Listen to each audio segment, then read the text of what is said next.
ทำมาแรงมากก็คือหาแต่แนวอยากแนวกินค่ะแต่ว่ามื้อนี้บ่ต้องคิดยากหรอกค่ะทุกคนเพราะว่ามีเมนูให้เฮ็ดแล้วสิเป็นเมนูอิหยังติค่ะสิเป็นเมนูแกงหวายค่ะทุกค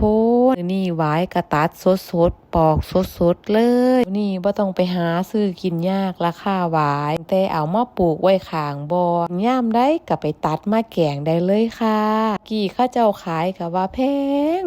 ได้มาปลูกเองตัดเองปอกเองรู้เลยค่ะว่าเป็นหยังหวายคือแพงแท้กินยากแห้งค่ะทุกคนแยกตั้งใจว่าสิแกงมื้ออื่นค่ะหวายคิดไปคิดว่ามื้ออื่นนี่คือสิยุ่งสิยากค่ะทุกคนที่ตัดหวายบ่ค่อยหลายมื้อนี้ออกเสร็จแล้วก็ประมาณ3 โมงเลยไปตลาดหาซื้อหมูซื้อผักกลับมาฮอดก็4 โมงครึ่งฮอดบ้านก็เลยต้มหมูไว้เลยค่ะว่าเฮาจะต้องตุ๋นมื้อบ่แม่นตุ๋นหมูไว้ก่อนค่ะทุกคนผิดเว้าถูก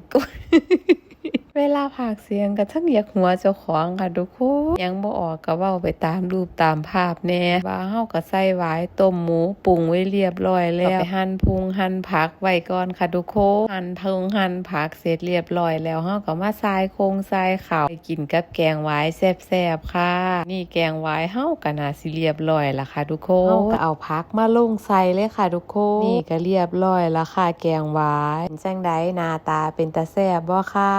ฮ้อนๆกับบรรยากาศฝนตกลิ้นจักหน่อยเอากันปัญญังค่ะทุกคน